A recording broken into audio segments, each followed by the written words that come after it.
Menurut banyak orang, dosa itu enak. Kalau enak, kenapa dihindari? Dan mengikuti Tuhan itu berat, tidak menyenangkan. Seperti layaknya kalau kita mau sehat. Konon, makanan-makanan yang pahit jauh lebih berguna bagi kesehatan. Atau makanan-makanan yang tawar lebih berguna bagi kesehatan daripada makanan yang manis, makanan yang lezat berminyak. Kita orang Indonesia suka sekali makan makanan yang berminyak atau gorengan. Dan konon, kalau sudah makan gorengan, kita tidak bisa berhenti atau harus memaksa diri sebelum perut kita kenyang. Begitulah kira-kira dosa. Saya dan Anda harus belajar melepaskan diri dari dosa. Biasanya yang disebut dosa itu selalu menuntut kita untuk terus-menerus melakukannya. Ciri khas anak-anak merdeka adalah dia bisa melakukannya, tetapi dia juga bisa menghentikannya. Kita sudah memperoleh kebijaksanaan dari firman Tuhan ini. Tidak perlulah kita menerima apa yang dikatakan oleh Tuhan mengenai angkatan ini sebagai orang-orang yang tidak mau bertobat. Dan cerita-cerita kitab suci tentang orang Niniwe bahkan akan lebih baik nasibnya daripada kita yang tidak mau bertobat, padahal sudah diberi sabda atau firman dari Tuhan Yesus sendiri.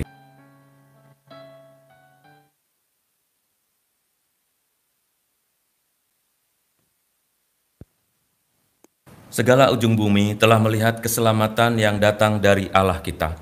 Bersorak-sorailah bagi Tuhan, hai seluruh bumi. Bergembiralah dan bermazmurlah. Dalam nama Bapa dan Putera dan Roh Kudus. Amin. Tuhan bersamamu.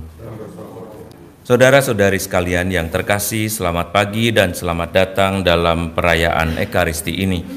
Hari ini adalah hari Senin, pekan biasa yang ke-28.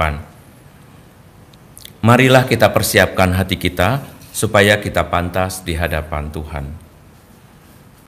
Saudara-saudari yang dikasihi oleh Tuhan, menurut banyak orang, dosa itu enak. Kalau enak, kenapa dihindari? Dan mengikuti Tuhan itu berat, tidak menyenangkan.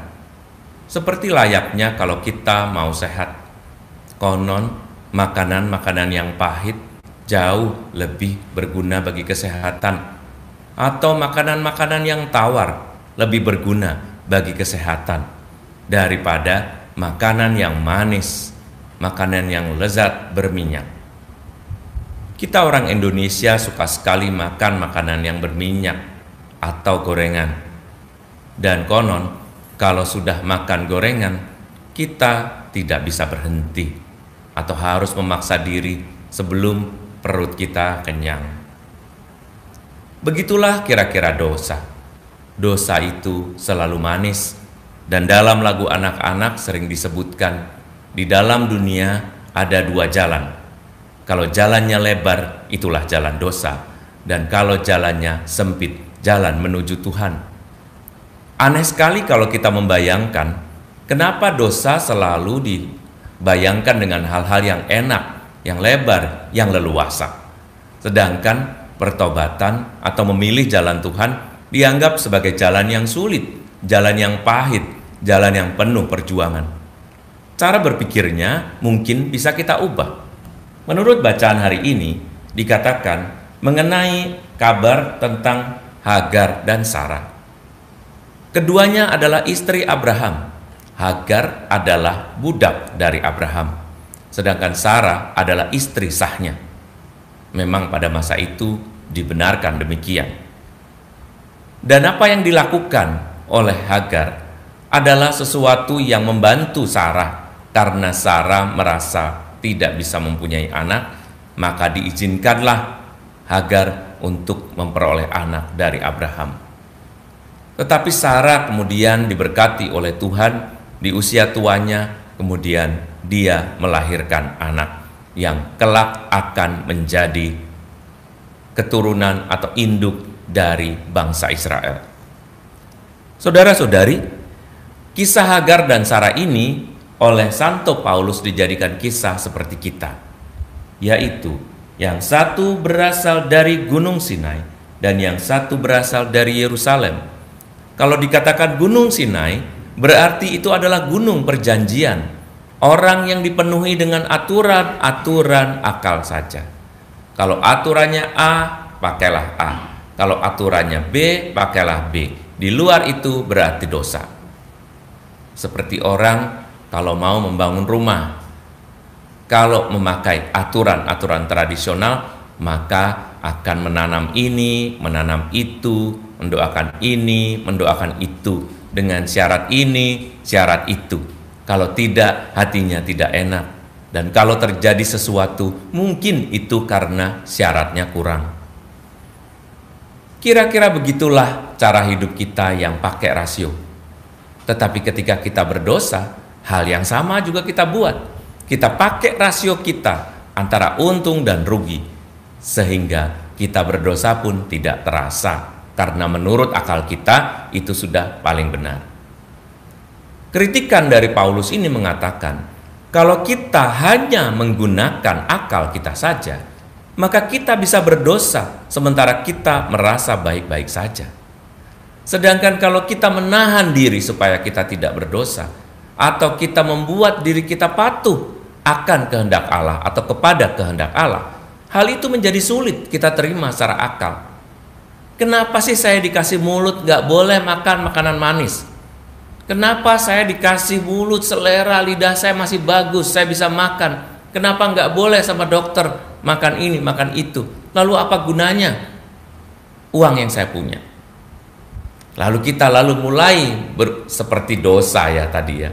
Lalu kita mulai dengan serampangan melakukan atau memakan makanan itu, dan akhirnya sakit. Sama seperti dosa juga begitu. Ketika kita lakukan, itu menyenangkan dan rasanya menjadi kebebasan. Padahal menurut Paulus, kebebasan itu ialah jika kita memilih sesuatu yang baik. Kita ini lahir dari anak-anak merdeka. Maka jangan terpaksa kalau kita menahan sesuatu atau tidak melakukan sesuatu yang menurut orang banyak baik-baik saja. Jangan merasa terpaksa dan berat, kayaknya perjuangannya udah seperti seluruh dunia harus tahu bahwa saya berjuang nih gitu. Seperti kalau kita sedang pengetatan atau diet makanan. Semua orang harus tahu, nih gue diet nih, gue udah turun nih sekarang nih 5 kilo, 6 kilo, 7 kilo. Semua orang harus tahu. Padahal orang juga akan melihat perubahan itu kalau kita terbukti hasilnya. Lakukanlah sesuatu dengan senang. Lakukanlah sesuatu dengan pikiran bahwa kita orang-orang merdeka. Jadi jangan terlalu sering mengasihani diri sendiri, jangan terlalu sering bersemangat menyenangkan diri sendiri terus. Karena tidak semua yang menyenangkan itu berguna bagi kita. Saya dan Anda harus belajar untuk melepaskan diri dari dosa. Biasanya yang disebut dosa itu selalu adiktif atau selalu menuntut kita untuk terus-menerus melakukannya, sehingga kita terus keranjingan untuk melakukan hal yang sama, padahal itu salah. Ciri khas anak-anak merdeka adalah dia bisa melakukannya, tetapi dia juga bisa menghentikannya. Kalau tidak bisa berhenti, itu tanda dosa menguasai. Semoga hari ini kita sudah memperoleh kebijaksanaan dari firman Tuhan ini, sehingga tidak perlulah kita menerima apa yang dikatakan oleh Tuhan mengenai angkatan ini yang dikatakan sebagai orang-orang yang tidak mau bertobat. Dan cerita-cerita kitab suci tentang orang Niniwe bahkan akan lebih baik nasibnya daripada kita yang tidak mau bertobat, padahal sudah diberi sabda atau firman dari Tuhan Yesus sendiri. Semoga hari ini menjadi hari yang baik bagi kita semua untuk melakukan perbuatan baik. Tuhan memberkati. Amin. Marilah mewartakan misteri iman kita. Setiap kali kami makan roti ini dan minum dari piala ini, wafat-Mu Tuhan kami wartakan hingga Engkau datang. Tuhan bersamamu dan bersama rohmu. Allah yang maha baik memberkati kita, hidup, keluarga, pekerjaan, dan juga putra-putri kita, dalam nama Bapa dan Putra dan Roh Kudus. Amin. Saudara-saudari, dengan demikian perayaan Ekaristi kita sudah selesai. Syukur kepada Allah. marilah pergi kita diutus. Amin.